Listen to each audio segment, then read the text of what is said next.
Convido os irmãos a abrirem na carta de Paulo aos Efésios, capítulo de número 5, para nós darmos continuidade àquela pequena série que começamos, Reverendo Mendonça e eu, e ambos fomos acometidos pela Covid, tivemos que adiar aí a continuidade dessa série, que já está acabando, né? Estamos no penúltimo capítulo, aí, o capítulo de número 5, e nós exporemos hoje a partir do verso 1 até o verso de número 17. E nesse período aí de Covid, pegamos eu, Anne e provavelmente, ele não foi testado, o Pedrinho, né? E uma das nossas principais preocupações era justamente com ele. Mas 2 dias ali, um pouquinho febril, um pouquinho tossindo, depois ficou recuperado, né? Porque de fato, quando a gente é pai, nossa preocupação sai da gente um pouquinho, né? E vai para os filhos, né? E graças a Deus está bem, já pudemos participar, e Pedro, com 6 meses, já foi para o seu primeiro acampamento. Olha só que rapazinho crente, ainda não? Voltamos hoje ali de Barra de Camaratuba, né? Em torno de 45 adolescentes e jovens, e foi uma bênção, irmãos. Nós estivemos lá, louvando a Deus, aprendendo mais da sua palavra. E de fato, quando nós pensamos como pais em nossos filhos, pelo menos para mim, um dos principais temores, e talvez até uma causa incrédula do meu coração, de adiar um pouquinho a paternidade, para além das dificuldades que todos sabemos que enfrentamos, né, quando nos tornamos pais, era justamente ser exemplo para ele, porque a responsabilidade aumenta muito, né? Quando a gente casa, a gente quer ser exemplo para nossa esposa, em primeiro lugar. Mas aí vem o filho, e ambos se olham e falam assim, e agora? Ele vai imitar os nossos passos. De fato, o aprendizado de criança se dá especialmente por observação e imitação. E é essa expressão que Paulo usa aqui, logo no primeiro verso do capítulo 5, para falar para os filhos de Deus, que eles devem imitar ao Pai, a fim de que possamos, de fato, expressar a sua glória. Diz aí o verso 1, sede, pois, imitadores de Deus, como filhos amados, e andai em amor, como também Cristo nos amou e se entregou a si mesmo por nós, como oferta e sacrifício a Deus em aroma suave. Mas a impudicícia e toda sorte de impurezas ou cobiça nem sequer se nomeia entre vós, como convém a santos. Nem conversação torpe, nem palavras vãs ou chocarrices, coisas essas inconvenientes. Antes, pelo contrário, ações de graças. Sabei, pois, isto: nenhum incontinente, ou impuro, ou avarento, que é idólatra, tem herança no reino de Cristo e de Deus. Ninguém vos engane com palavras vãs, porque por essas coisas vem a ira de Deus sobre os filhos da desobediência. Portanto, não sejais participantes com eles, pois outrora erais trevas, porém agora sois luz no Senhor. Andai, portanto, como filhos da luz. Porque o fruto da luz consiste em toda bondade, justiça, verdade, provando sempre o que é agradável ao Senhor. E não sejais cúmplices nas obras infrutíferas das trevas, antes, porém, reprovai-as, porque o que eles fazem em oculto, o só referir é vergonha. Mas todas as coisas, quando provadas pela luz, se tornam manifestas, porque tudo o que se manifesta é luz. Pelo que diz, desperta, ó tu que dormes, levanta-te de entre os mortos, e Cristo te iluminará. Portanto, vede prudentemente como andais, não como necios, e sim como sábios, remindo o tempo, porque os dias são maus. Por esta razão, não vos torneis insensatos, mas procurai compreender qual a vontade do Senhor. Amém? Deus possa abençoar a sua palavra lida. Oremos uma vez mais, vamos pedir que Deus fale através dela ao nosso coração nesta tarde. Maravilhoso Deus, nosso Pai, muito obrigado, Senhor, por estarmos aqui na Tua presença para Te louvar, como fizemos, para orar ao Senhor, como também fizemos, como lendo a Tua palavra e agora ouvindo a ministração através dela. Que Teu Espírito, ó Pai, se revele a nós mais uma vez poderosamente, nos encorajando, nos corrigindo e fazendo com que nos assemelhemos ao Senhor em nossa tarefa de imitação, expressando a Tua glória dia após dia.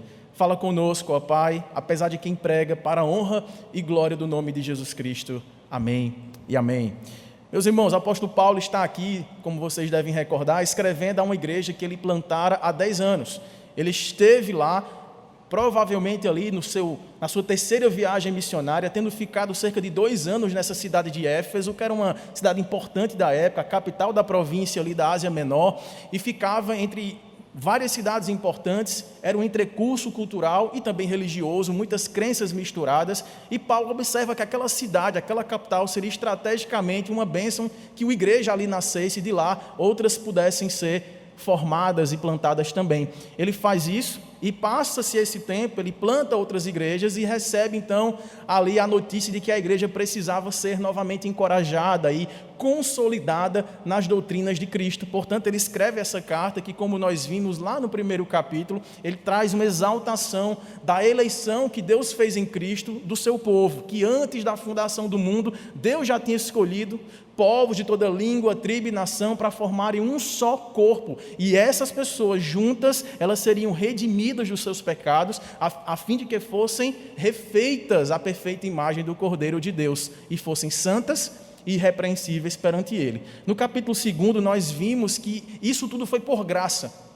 Todos nós estávamos como que mortos em delitos e pecados, até que em Cristo recebemos nova vida, e essa vida se manifesta nas boas obras que Deus de antemão preparou para que andássemos nelas. No capítulo 3, nós vimos que a igreja de Cristo, uma vez redimida, ela se torna gloriosa, e um anúncio constante, vibrante, um testemunho fiel das obras de Deus em salvar pecadores que não merecem o seu amor.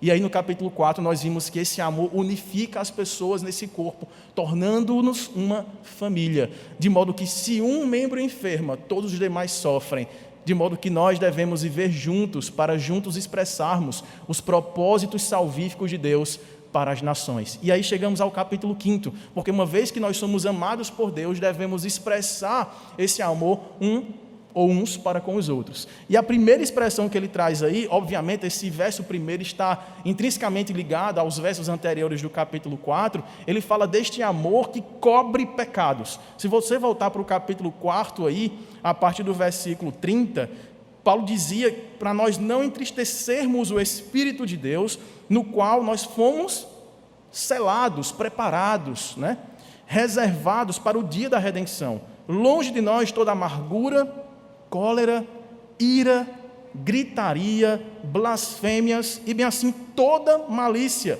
Antes, sede uns para com os outros, benignos, compassivos, perdoando-vos uns aos outros, como também Deus em Cristo vos perdoou. Aí ele completa essa ideia dizendo: sede, pois, portanto, deixando a ira, deixando a contenda, deixando essas complicações de nossos relacionamentos, em que muitas vezes manifestamos obras da carne em vez de fruto do Espírito, devemos antes lembrar que fomos selados pelo Espírito de santidade de Deus, a fim de que frutifiquemos essas marcas da nova vida que Cristo conquistou por nós ao sair da morte, ao sair do cativeiro da sua corrupção e dar, de fato, essa nova vida, esse novo ar que respiramos, que enche nossos pulmões não apenas de esperança, mas de força motora para que andemos em novidade de vida. Sede, pois, imitadores de Deus, como filhos amados, e andai nesse amor. Uma vez que nós imitamos a Deus, em primeiro lugar, nós andamos em amor. Uma vez que somos alvos desse amor, nos tornamos também emissores desse amor. Nossa vida, nossos relacionamentos, nossos negócios, tudo deve girar em torno dessa mola propulsora, de amarmos. De que amor Deus está falando aqui? Amor que perdoa, amor sacrificial. Veja que é isso que ele fala aí no verso 2, andar em amor como também Cristo. Então o nosso padrão de referência é Cristo Jesus. Por quê? Porque nos amou e se entregou a si mesmo por nós como oferta e sacrifício a Deus. Irmãos, o amor deve ser a nossa marca. Quando Cristo está colocando ali diante dos seus discípulos, dos seus primeiros discípulos, lá em Mateus capítulo 5, no seu mais famoso sermão, o Sermão da Montanha, no capítulo 5, ele fala que nós seremos bem-aventurados de modo a amar as pessoas, mas não apenas aquelas que nos fazem bem, aquelas que nos querem o nosso bem, mas amarmos especialmente pessoas que querem a nossa destruição, amarmos os nossos inimigos, porque se nós amamos a quem nos ama, não fazemos nada diferente do que o que os ímpios fazem. Por conveniência, eles trocam esses favores que lhes são favoráveis, ou lhes são ali convenientes das relações de trabalho, de afeto, de vizinhança. Então, quem me trata bem, eu devolvo essa gentileza, essa caridade. Cristo fala, não. Vocês têm ouvido algumas tradições orais que colocam em limites quadradinhos aqui o alcance do amor de vocês. Eu vos digo, vocês não devem amar as pessoas que estão próximas de vocês. Vocês devem se perguntar de quem eu devo ser próximo. E aí nós recordávamos ontem à noite, creio eu, lá no acampamento, da parábola do bom samaritano. Nós usamos 9 parábolas nesse acampamento, parábolas do reino, para vermos o que é a mensagem do reino, né, as advertências do reino, como Cristo traz lá em Mateus capítulo 13, e vimos também o caráter dos súditos do reino. E os irmãos devem lembrar dessa parábola que é tão famosa, a parábola do bom samaritano, né, em que um homem aparece ali quase que semi-morto, numa estrada perigosa que ligava Jerusalém a Jericó. Ele foi assaltado, ele foi espancado, ele estava desnudo, inconsciente, moribundo, até que passam 3 pessoas. Vocês lembram quem foi a primeira? O jovem, certamente. Um sacerdote. Esse sacerdote passa por essa pessoa, só que ao aproximar-se, ele resolve atravessar o outro lado da rua e passa de largo, passa de longe. E aí nós vimos o porquê dessa atitude. Esse caminho que ligava Jerusalém a Jericó, provavelmente ali, era uma estrada que era povoada basicamente por judeus. Então, muito provavelmente, essa pessoa que havia sofrido esse assalto e esse espancamento era um judeu. Passa um outro judeu, um colega seu ali, um sacerdote, um religioso reconhecido, ocupando um dos principais ofícios daquela sociedade, e ele pensa consigo mesmo: se eu me aproximar, encurtando a distância para menos de 4 côvados, ou seja, mais ou menos do distanciamento social que nós estamos usando hoje aqui, 1,5 metro a 2 metros de distância, o Talmud e as demais tradições orais vão me recriminar por ter chegado perto de um cadáver, porque eu não sei se ele está morto, ele tem uma aparência de morto, ele parece estar morto, mas se eu chegar perto dele, eu não poderia exercer o meu ministério. E mais do que isso, de que vivia o sacerdote, irmãos? Dos dízimos que lhes eram dados. Então, levava-se a oferta para o sacrifício e parte daquela oferta ficava para o alimento, a subsistência dele e da sua casa. Ele, pensando sobre isso, fala: se eu chegar perto, e se realmente esse homem estiver morto, eu não apenas perderei a pureza ministerial, mas a própria subsistência da minha casa. E ele pesa ali a atitude. Será que ele será o próximo a quem eu devo amar como a mim mesmo? Na verdade, eu devo me amar mais do que a ele, e passa largo. Vem outra pessoa, e essa outra pessoa está dentro dessa classe de judeus importantes, mas menos importante do que o sacerdote. Era o levita. Um levita também, um religioso, alguém que cuidava das coisas sagradas, que provavelmente, já que essa estrada, apesar de ter 27 quilômetros, mas era cheio de curvas, os historiadores comentam que pessoas que começavam o trajeto e terminavam, quase que se entreviam, dada a quantidade de curvas, a estrada ficava mais curta e havia boa visibilidade. Então, se ele viesse pelo caminho idêntico ao sacerdote, ele poderia ter visto aquela pessoa que chegou com suas vestes inconfundíveis, dava para perceber que era um sacerdote, chegou, passou distante e deixou aquela pessoa lá. Ele pensa: opa, se o sacerdote, se o pastor não fez nada, por que eu devo fazer? Se ele não arriscou para ajudar essa pessoa, por que eu arriscaria? E aí, mais uma vez, ele passa de largo e vai embora. Se ele tivesse vindo de frente, ele cruzaria com o sacerdote e saberia da mesma forma que ali ele não teria recebido nenhum atendimento, até que vem uma terceira pessoa. E essa terceira pessoa não é judeu, é um inimigo do judeu. Vem um samaritano. Esse samaritano não apenas se aproxima para ver o que tinha acontecido, ele chega perto e ele ata as feridas daquele homem semi-morto. Ele derrama, e o verbo é derramar mesmo, o mesmo verbo usado pelo sacerdócio na hora que ele derramava as ofertas de libações pelos pecados, derramando vinho, o óleo sobre o altar. E aí, neste mesmo movimento de consagração, de atendimento, de súplica, de intercessão, de acolhimento, ele vai atando as feridas, derramando bálsamo, derramando vinho, e coloca-lhe sobre o seu animal e leva para uma hospedaria. Passa a noite cuidando dele. Precisando partir, ele diz: olha, está aqui 2 denários, equivalente a 2 dias de trabalho. Eu vou, mas voltarei.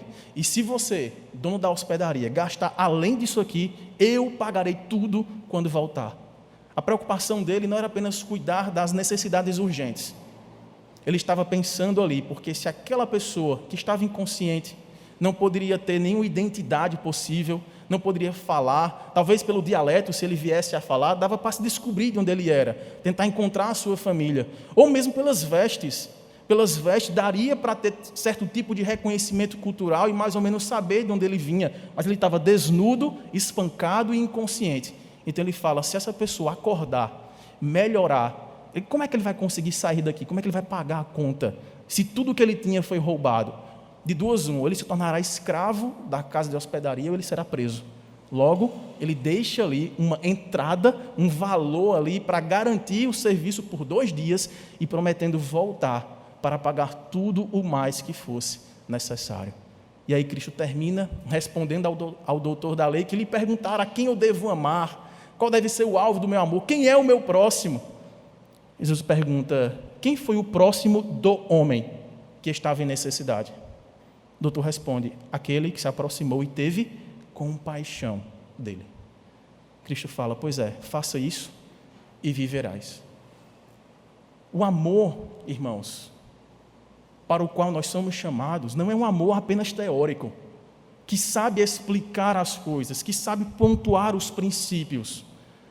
É um amor que se compadece, amor que sofre junto, amor que se coloca no lugar, amor que ama desconhecidos e estranhos, a ponto de perder dinheiro, família, bens e prazer. Aquela pessoa estava arriscando não apenas o seu status diante das outras pessoas. Havia nessa tradição oral também algo que não é bíblico, como muito do que havia na tradição oral costumava ser. De que as pessoas deveriam ser piedosas e ajudar umas às outras, desde que conhecendo-as, sendo próximas delas, pudessem julgar ou julgá-las como dignas da sua ajuda. Mas como medir isso a uma pessoa desconhecida?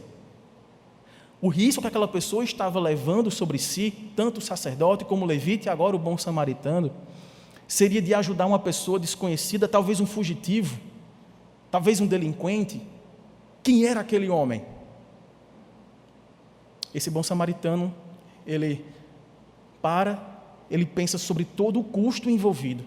Talvez sua própria família lhe recriminasse a partir de então, mas ele resolve amar aquela pessoa. Este não foi o amor com o qual fomos amados, irmãos. Éramos estranhos ao Senhor Jesus. Não apenas porque éramos desconhecidos da sua vontade, não tínhamos qualquer apreço por Ele. Éramos repulsivos, odiosos aos seus olhos. Íamos contra todos os seus princípios, fazíamos pouco caso. Cristo era um homem desprezado, homem de dores, homem de que as pessoas viravam o rosto e o desprezavam, veio para os que eram seus e os seus não reconheceram.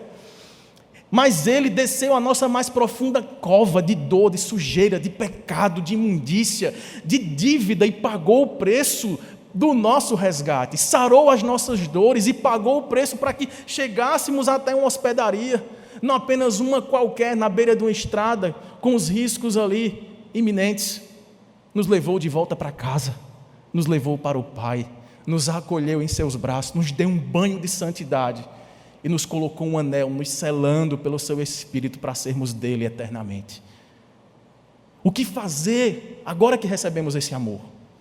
Qual deve ser a nossa atitude, o nosso gesto, o nosso pensamento? Quais devem ser as nossas prioridades? Como expressarmos isso de maneira prática, a fim de que as pessoas reconheçam com o nosso amor as boas obras e glorifiquem ao Pai que está nos céus? Esse é o nosso desafio, irmãos.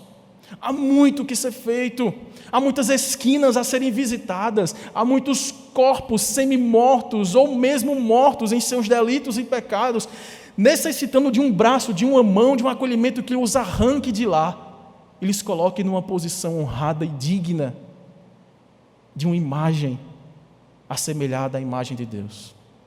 Deus nos chama a sermos assim, a andarmos, ainda que por vales sombrios como a morte, ainda que por estradas de assaltantes, ainda que colocando a nossa reputação em jogo. Deus nos chama para indo fazermos discípulos de todos os lugares, de todas as nações, a começar daqui, onde Deus nos plantou. Amém? Em segundo lugar, a partir do versículo 3, à medida em que nós imitamos este amor sacrificial, cabe-nos também a imitação de andarmos na luz como Deus está na luz.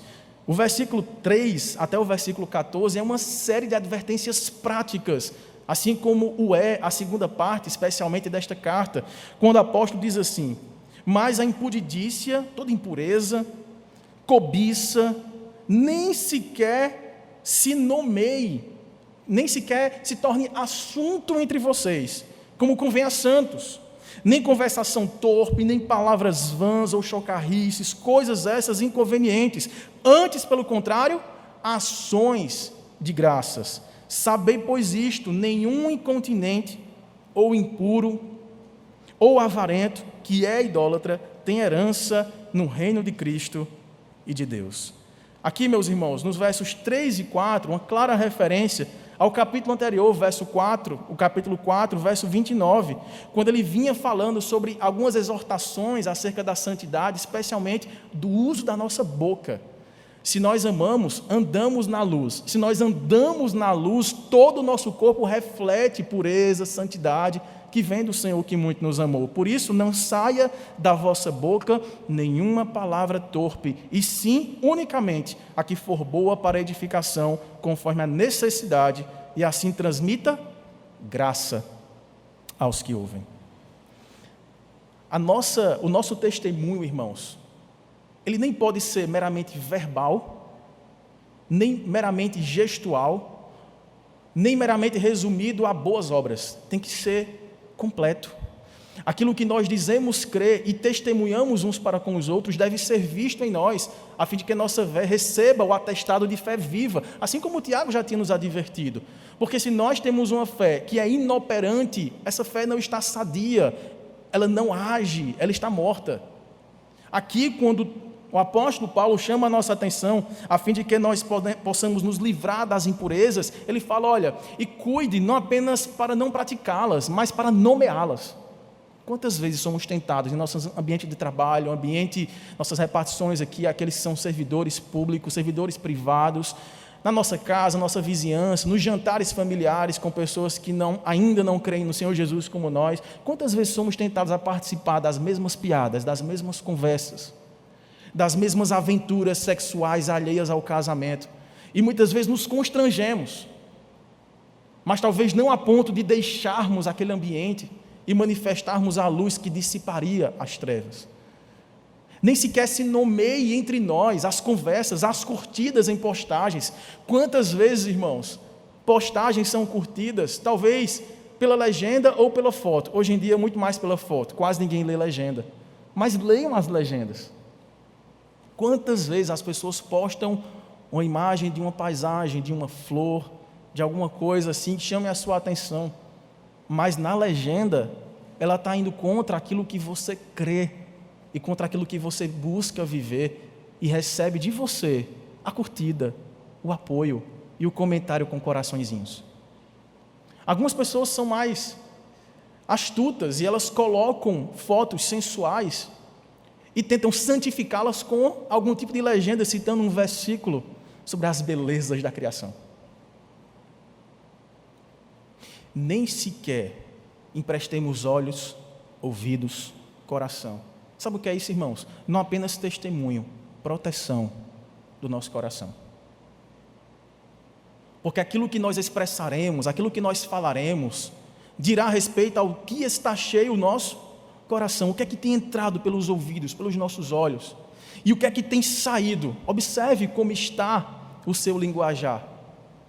Eu sempre conto esse exemplo aqui, especialmente para os jovens, quando eu saí de uma escola minúscula em Campina Grande para ir para uma escola gigantesca, no começo ali do ensino fundamental, tudo novo, né? A gente tinha 2 professores, um de tudo e um de inglês, e passamos para a 5ª série ali do ensino fundamental, hoje é o 6º ano, né? E com, 10 professores diferentes, uma sala com 60 alunos, minha outra sala tinha 15, a gente conhecia os pais, conhecia a família, conhecia todo mundo, lá não conhecia ninguém. E na minha antiga escola, se nós falássemos assim, coisas simples do futebol, de lamentar uma jogada perdida, já era considerado um palavrão. E nós entramos naquela escola, eu e meu amigo, que nós estudávamos a vida toda, e ele não era crente evangélico, e a gente ficou assustado O primeiro impacto foi extremamente danoso. Nós nos preocupamos, rapaz, as pessoas aqui não conseguem falar 10 palavras sem que 9 delas sejam palavrão, como é que a gente vai fazer aqui? E aí, rapidamente, aquela primeira repulsa se tornou hábito vicioso nosso também. E ao chegar em casa, em algum tipo de conversa empolgante lá, eu pum! E depois, pum! Minha mãe, que é isso, menina?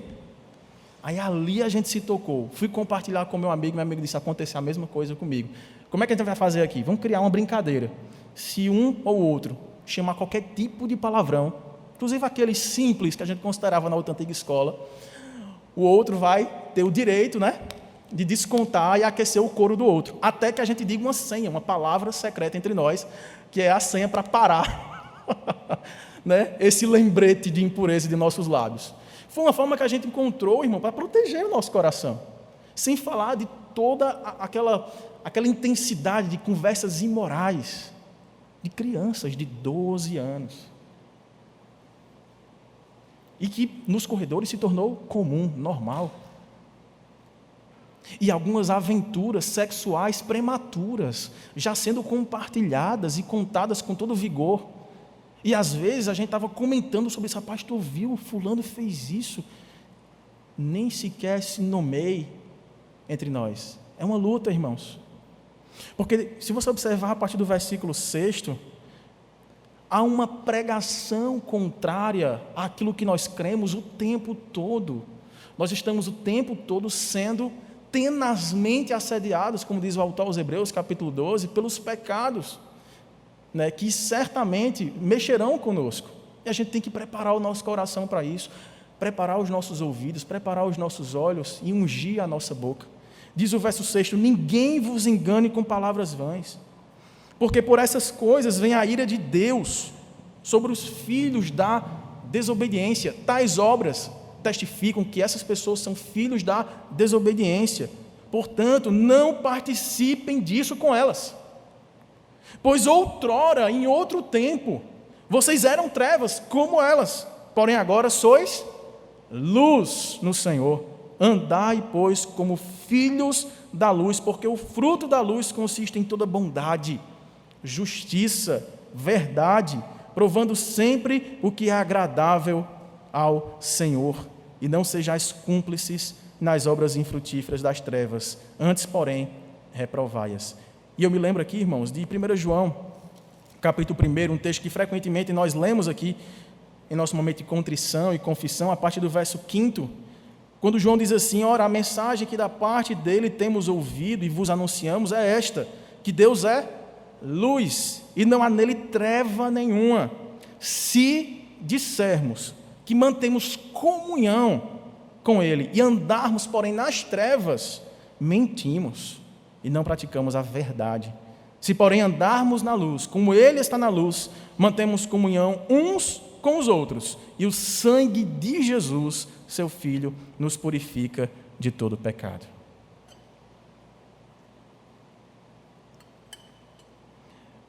Testemunhamos que pertencemos à luz quando andamos na luz.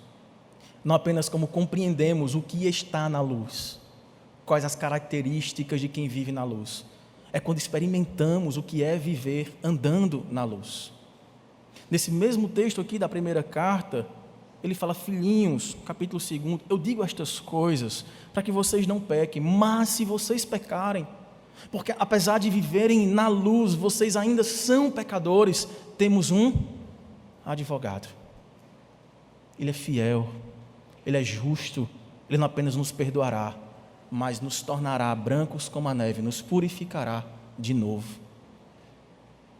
Andarmos na luz, meu irmão, é o chamado que Deus nos faz dia após dia. Paulo mesmo, escrevendo sua primeira carta aos Coríntios, no capítulo do número 6, falando também sobre essas advertências acerca da santificação, ele vai dizer no verso 11, que tais fostes alguns de vós, mas vós vos lavastes, todos os verbos no tempo perfeito, de uma vez por todas no passado vocês foram lavados, santificados, justificados em o nome do Senhor Jesus Cristo e no Espírito do nosso Deus. Nós somos templos, moradas, habitações do Espírito de Deus. O Espírito de Deus é santo e ele não pode comungar com as trevas. Ele é luz e, portanto, se temos o Espírito que nos cela, andemos também nós na verdadeira luz. E aí, meus irmãos, voltando lá para Efésios, capítulo 5, nós nos lembramos aí, no versículo 14, uma citação aqui que talvez tenha pego alguns elementos da profecia de Isaías. Por exemplo, no capítulo de número 60, verso 1, quando ele diz assim, Isaías prometendo, a vinda da luz, que restauraria, todas as coisas, dissipando as trevas do pecado. Isaías teria dito assim, dispõe-te e resplandece, porque vem a tua luz, e a glória do Senhor nasce sobre ti. Paulo, no verso 14, vai dizer algo semelhante, citando aqui, talvez com inspiração aqui em Isaías, dizendo, desperta, ó tu que dormes. E aqui Paulo está escrevendo para crente, irmãos, é para a igreja. Desperta, ó tu que dormes, levanta-te de entre os mortos, e Cristo te iluminará. Nós saímos dessa condição de morte, escravidão, prisão, que nós só sabíamos e só podíamos pecar. Fomos resgatados de lá, a fim de que agora demos os frutos de justiça, santidade e verdade, para os quais o Senhor nos preparou, para que andássemos nelas, antes da fundação de todas as coisas. Portanto, como diz o apóstolo Pedro em sua segunda carta, possamos dar expressão de que somos coparticipantes da natureza divina. Nossa velha natureza tem sido crucificada com Cristo, a fim de que, ressurgindo dentre os mortos, nossa nova natureza se regozije na prática do amor e da santidade. E assim andaremos em sabedoria. É assim que conclui o apóstolo Paulo nos versículos 15 a 17, quando diz assim, portanto, vede prudentemente como andais, não como nécios, loucos, e sim como sábios, remindo o tempo, porque os dias são maus. Por esta razão, não vos torneis insensatos, mas procurai compreender qual é a vontade do Senhor.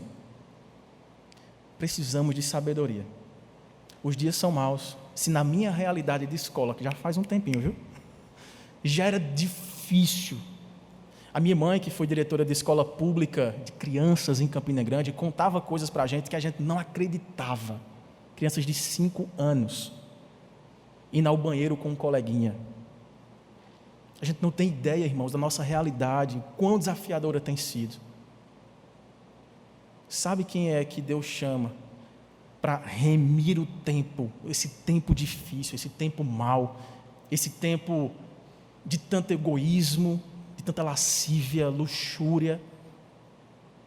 Deus chama a nós, nos capacita e nos envia para indo dissiparmos essas trevas, andando com sabedoria.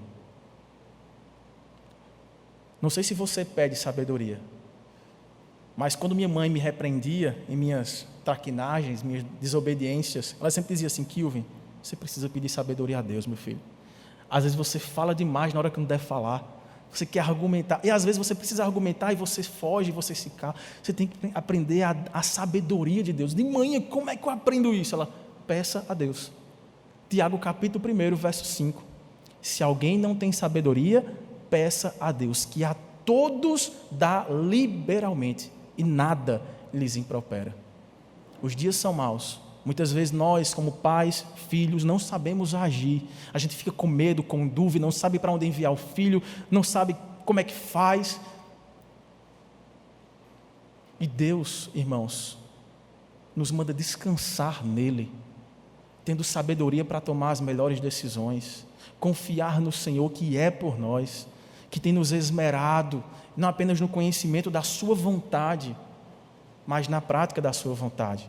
Porque, como diz o apóstolo Paulo em Romanos capítulo 12, acerca desse conhecimento da vontade do Senhor, ele roga, ele diz, irmãos, pelas misericórdias de Deus, eu rogo que vocês apresentem o vosso corpo, tudo que vocês são, por sacrifício vivo, santo, agradável a Deus, que é o vosso culto racional. E não vos conformeis com este século, com esse tempo difícil, mas transformai-vos. A partir de quê, irmãos?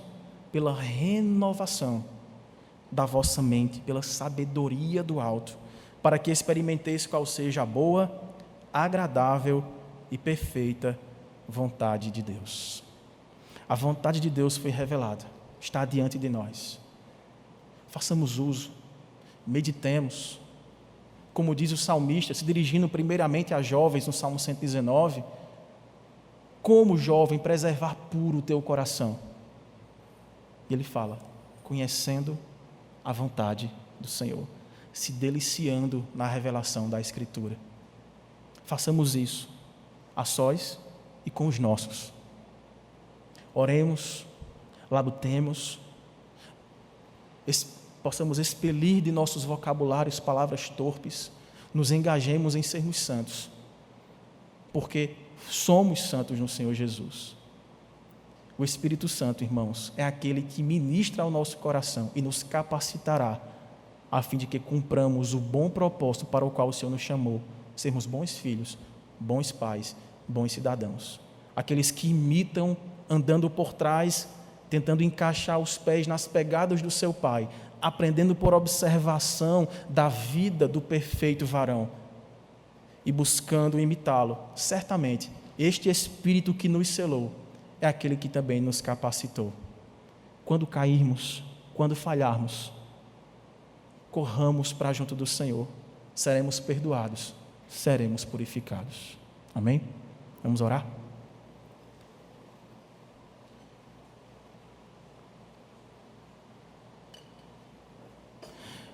Maravilhoso Deus, nosso Pai, somos teus filhos por um processo completamente imerecido, Pai. Fomos adotados na tua família quando estávamos largados, desnudos, sujos, espancados, sem nenhum valor, sem nenhuma identidade, estranhos ao Senhor, estranhos ao teu reino. Fomos resgatados, Pai, com o alto preço do teu sangue. Fomos amados incondicionalmente, para que andássemos também no amor, e por causa do amor, na santidade da tua luz, e fazendo isso com sabedoria, porque os dias são maus. Toma as nossas vidas, ó Deus, nas tuas mãos. Capacita-nos, ó Pai, perdoa-nos todas as vezes que perdemos tempo, oportunidade, ó Pai, de fazermos a diferença. E nos conduz para que a cada dia possamos de fato exalar o bom perfume daquele que muito nos amou. Oramos em nome dele e para a glória dele. Amém.